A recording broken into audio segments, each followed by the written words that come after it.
তোমাদের পশ্চিমবঙ্গ মাদ্রাসা শিক্ষা পর্ষদের যে পরীক্ষা হয়ে গেল, আজকে ভৌত বিজ্ঞানের পরীক্ষা হয়ে গেল, তার সমাধান দেখো। যে তোমাদের সংক্ষিপ্ত প্রশ্নগুলি আমি আজকে বলে দেব, তোমরা মিলিয়ে নিও, ঠিক আছে? আর পরীক্ষা কার কেমন হয়েছে তোমরা অবশ্যই কমেন্ট বক্সে জানিও যে পরীক্ষা কেমন হয়েছে। তাহলে তোমাদের প্রথম প্রশ্নটা দেখো যে কি আছে না, প্রথম প্রশ্নটি হলো বিভাগ কয়ের যে নিচের কোন গ্যাসটি গ্রিন হাউস গ্যাস নয়, সেটি হচ্ছে অপশন এ অক্সিজেন বা O2, ঠিক আছে? তারপরে দ্বিতীয় নম্বর প্রশ্ন হচ্ছে যে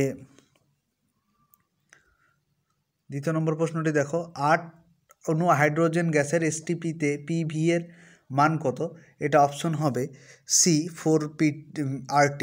অপশন তিন নম্বরটা হবে 24 গ্রাম কার্বনের দহনে উৎপন্ন, এটা হবে দেখো কয়েকটা। তারপর 4 হচ্ছে তরলের কত প্রকার, এটা হবে তোমার সি এরটা। 5 মোটর গাড়ির ভিউ ফাইন্ডার হিসাবে ব্যবহৃত হয় এ উত্তল। 6 নম্বরেরটা সর্বাধিক প্রতিসরাঙ্ক, এটা হবে ক্ষয়েরটা। 7 দেখো দুটি অসম দৈর্ঘ্য কিন্তু সমান প্রস্থচ্ছেদ বিশিষ্ট তামার তারের ক্ষেত্রে, এটা হবে অপশন বি যে বেশি দৈর্ঘ্য তারটির রোধ অপেক্ষাকৃত বেশি। 8 দেখো একটি বৈদ্যুতিক মোটরের ঘূর্ণন গতি বৃদ্ধি করা হয়, সবগুলোই সত্য ডি। 9 দেখো নিচের কোনটি চৌম্বক ক্ষেত্রে সর্বাধিক বিচ্যুত হয় বি। তারপরেরটা দেখো যে 10টা পর্যায় সারণী থেকে একটা যেটা দিয়েছে বাম দিক থেকে ডান দিকে গেলে সেটা হয় বৃদ্ধি পায় বাম দিক থেকে ডান দিক গেলে, আমরা এটা কম বেশি সবাই জানি। তারপরে তোমাদের প্রশ্ন নম্বর হচ্ছে 11, যেটি তোমরা দেখো কি করেছ। 11 নম্বরের প্রশ্নটি হলো নিচের কোন যৌগটি আয়নীয়? সেটা অপশন সি সোডিয়াম ক্লোরাইড, ঠিক আছে? গ্লুকোজ, ন্যাপথলিন এগুলো তোমার আয়নীয় নয়। পরবর্তী 12 নম্বর দেখো নিচের কোনটি তড়িৎ বিশ্লেষ্য? নিচের তড়িৎ বিশ্লেষ্য সেটা হবে তোমার অপশন বি H2SO4, যেটাকে তোমার সালফিউরিক অ্যাসিড বলা হয়। পরবর্তী দেখো অ্যামোনিয়া গ্যাসকে নেসলার দ্রবণের মধ্য দিয়ে পাঠালে বর্ণটা কেমন হয়? বর্ণটা অবশ্যই বাদামি হয়।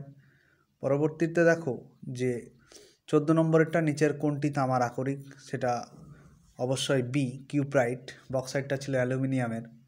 তারপরে দেখো নিচের মধ্যে কোনটি অ্যালকোহল শ্রেণীর? এটা হচ্ছে অপশন এ।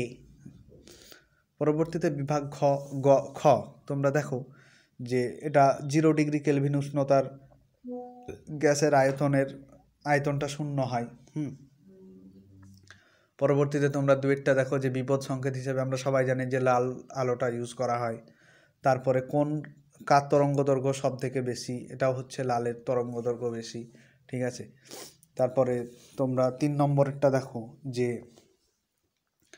ওলিয়ামের রাসায়নিক নাম কি? এটা হচ্ছে পাইরোসালফিউরিক।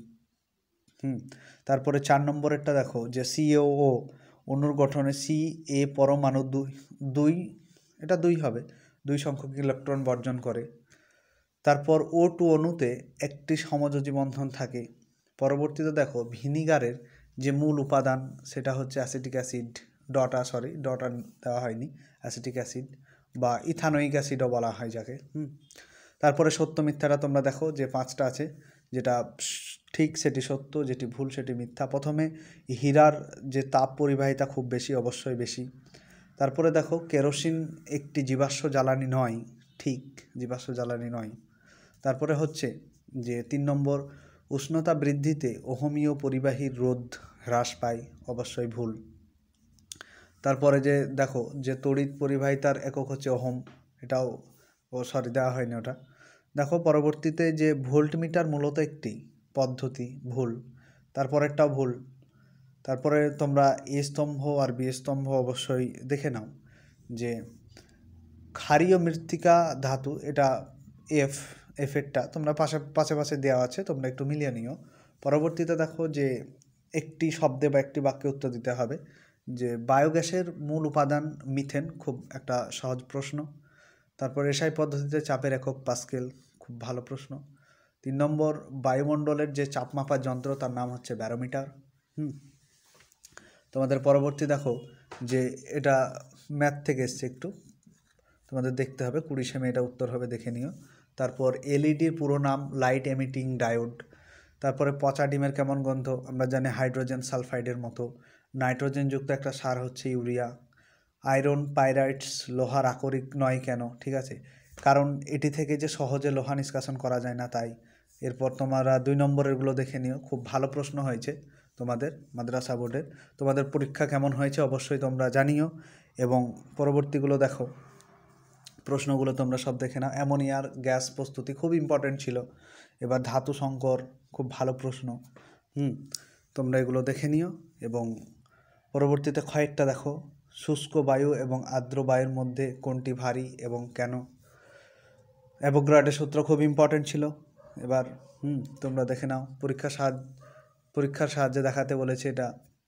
এবং তোমরা সবাই ভিডিওটি যদি ভালো লাগে তাহলে বন্ধুদের সাথে শেয়ার এবং সাবস্ক্রাইব করো, এবং পরবর্তী আমাদের সমাধানের জন্য বন্ধুদেরকে শেয়ার করো এবং জানিয়ে দিও। তারপরে দেখো 6টা রোধাঙ্কের সংজ্ঞা দাও।